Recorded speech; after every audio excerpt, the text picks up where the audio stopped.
Assalamu alaikum students, I am your biology teacher from Jinnah Grammar Secondary School। Students, हम लोग endocrine system पढ़ रहे हैं और हम लोगों ने आज पढ़ना है पैराथायरॉयड ग्लैंड। पैराथायरॉयड ग्लैंड ये जैसे कि आपको एक इमेज नज़र की डायग्राम नज़र आ रही होगी, ये थायराइड ग्लैंड की है जो कि हमारे नेक रीजन में लोकेटेड है। अब थायराइड ग्लैंड का अगर बैक व्यू देखा जाए तो इसके बैक साइड के ऊपर 4 ग्लैंड्स मौजूद होते हैं जिन्हें पैराथायरॉयड ग्लैंड कहा जाता है।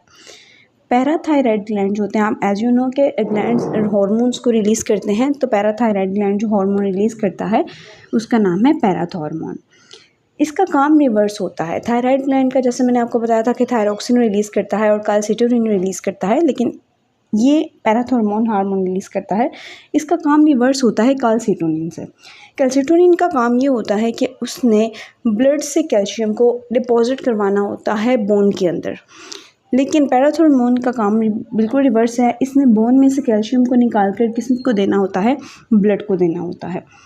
बट अगर इसकी ये जो प्रोडक्शन है वो ज़्यादा हो जाए, अगर पैराथॉर्मोन हार्मोन की प्रोडक्शन ज़्यादा हो जाए, तो आप इमेजिन करें कि हड्डियों के अंदर से कैल्शियम जो है, हड्डियाँ जो हैं कैल्शियम फॉस्फोरस वगैरह से मिनरल से मिलकर बनी हुई हैं, तो अगर हड्डियों में से पैराथॉर्मोन ज़्यादा होने की वजह से अगर उसके अंदर से कैल्शियम निकल आएगा तो हड्डियाँ भुरभुरी हो जाएंगी, कमज़ोर हो जाएंगी और टूट फूट का शिकार होने लगेंगी।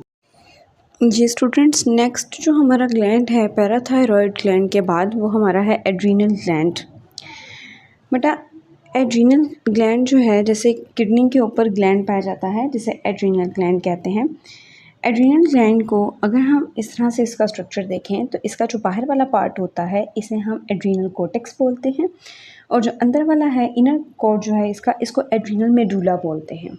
अगर हम अंदर वाले यानी एड्रीनल मेडुला की बात की जाए तो एड्रीनल मेडुला जो है वो अपने अंदर से 2 हार्मोन रिलीज़ करता है which are epinephrine and non epinephrine, adrenaline और नॉन एड्रीनालिन, इनका ये भी नेम है। ये जो हार्मोन्स हैं ये कब रिलीज़ होते हैं, जब हम बहुत ज़्यादा किसी स्ट्रेस में अचानक से आ जाएं या इमरजेंसी सिचुएशन हो। आप अपने आगे एक ख़तरनाक जानदार को देख लें, किसी जानवर को देख लें, किसी शेर को, किसी कुत्ते वगैरह को, किसी इस तरह के एनिमल को जब आप देख लेंगे जिससे आप बहुत ज़्यादा खौफज़दा हो जाते हैं, तो वो एक इमरजेंसी सिचुएशन है आपके लिए। तो इमरजेंसी सिचुएशन या स्ट्रेस में जो हार्मोन रिलीज़ होते हैं वो ये हैं जो कि एड्रीनल ग्लैंड के मेडुला से निकलते हैं। अब इसमें क्या होता है, जब ये हार्मोन रिलीज़ होता है तो 2 तरह के रिस्पॉन्स दिए जाते हैं, या फाइट या फ्लाइट। या तो हम उस सिचुएशन का सामना करने के लिए फ़ाइट के लिए तैयार हो जाते हैं, या हम वहाँ से भाग निकलते हैं। अब ये इसी वजह से होता है। इस दौरान होता क्या, जब ये हार्मोन रिलीज़ होते हैं तो आपको पता है जब हम स्ट्रेस में होते हैं, इमरजेंसी सिचुएशन को फेस कर रहे होते हैं, तो हमारा हार्ट रेट जो है वो ज़्यादा हो जाता है। उसके अलावा हमारा जो ब्लड प्रेशर है वो भी, क्योंकि हार्ट ज़्यादा बीट कर रहा है तो प्रेशर भी ऑब्वियसली ज़्यादा होगा। ब्लड के ग्लूकोज ज़्यादा होता है, ब्लड में ग्लूकोज ज़्यादा हो जाता है। लीवर जो है वो उसके अंदर से ग्लाइकोजन जो है वो ग्लूकोज में कन्वर्ट होना शुरू हो जाता है। एनलार्ज ब्रोंक्यूल्स जो हैं वो एनलार्जमेंट हो जाती है उनकी, वो बड़ी हो जाती हैं, फूलने लगती हैं। क्यों?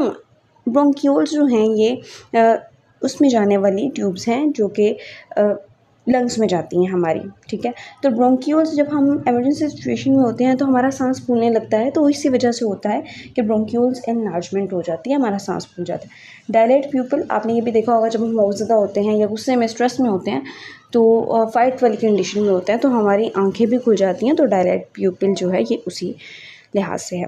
ये तो हो गया, हमने एड्रीनल मेडुला की बात की है। अब एड्रीनल कोर्टेक्स की अगर बात की जाए, कोर्टेक्स यानी कि बाहर वाले कवरिंग की, तो कोर्टेक्स से 2 हार्मोन रिलीज़ होती हैं, वो है कॉर्टिसोल और एल्डोस्टेरोन। कॉर्टिसोल जो है इसका काम क्या है कि इसने ग्लूकोज को बनाना है, किससे बनाना है, प्रोटीन से, ठीक है। तो ग्लूकोज को प्रोटीन से, हम लोग ग्लूकोज को जो है प्रोटीन से भी बना सकते हैं, हम लोग उससे भी बना सकते हैं, फैट से भी बना सकते हैं ग्लूकोज को, तो लिहाजा ये इसका काम है कोर्टिसोल का। उसके अलावा अगर एल्डोस्टेरोन का काम देखें तो एल्डोस्टेरोन जो होता है उसका काम ये है कि उसने एब्जॉर्प्शन करवानी है किडनीज़ में। अगर आपने फ़ोन याद हुआ आपको तो मैंने आपको बताया था कि वो हमने कलेक्टिंग डक्ट जो है उसका पड़ा था कि उसमें रीअब्जॉर्प्शन की जाती है। तो इस तरह एल्डोस्टेरोन जो है ये सॉल्ट और वाटर की एब्जॉर्प्शन करवाता है। सो पानी को नमक और पानी को जज़्ब करवाता है किडनी के अंदर। जब नमक और पानी किडनी में एब्जॉर्ब होंगे तो ऑब्वियसली ब्लड का जो वॉल्यूम है वो बढ़ जाएगा और प्रेशर भी बढ़ जाएगा। ठीक, अब हमारा जो नेक्स्ट ग्लैंड है वो है पेंक्रियास। पेंक्रियास से आप वाकिफ़ होंगे, डाइजेस्टिव सिस्टम का एक ऑर्गन है, एक ग्लैंड है जो एक पत्ते की शक्ल का होता है और इसके दो हिस्से होते हैं, एक्सोक्राइन और एंडोक्राइन दोनों होते हैं इसमें। एक्सोक्राइन मैंने आपको डे फर्स्ट भी बताया था कि एक्सोक्राइन जो होता है वो पार्ट या वो ग्लैंड्स होते हैं जो अपनी सिक्रीशंस को डक्टेड होते हैं, जो डक्ट्स में डालते हैं, और एंडोक्राइन वो होते हैं जो डायरेक्ट अपनी सिक्रीशंस को ब्लड के अंदर पौर करते हैं। अब हम पढ़ते हैं इसके बारे में कि ये जो आपको पोर्शन नज़र आ रहा होगा, ये जो मैंने इसके बनाए हैं ये एसिनाई सेल्स होते हैं जो कि पेंक्रियास में पाए जाते हैं। एसिनाई सेल्स ये अपने अंदर एंजाइम्स बनाते हैं। ठीक है, ये सेल्स अपने अंदर एंजाइम्स बनाते हैं, इनके एंजाइम जिन्हें ये एंजाइम और ये एंजाइम्स जो होते हैं ये कहाँ पर आते हैं, ये एंजाइम्स जो हैं ये बाद में यहाँ पर आ जाते हैं। ठीक है, ये एक डक्ट में आ जाते हैं। ये जो डक्ट है बेटा इसको पेंक्रियाटिक डक्ट भी कहा जाता है।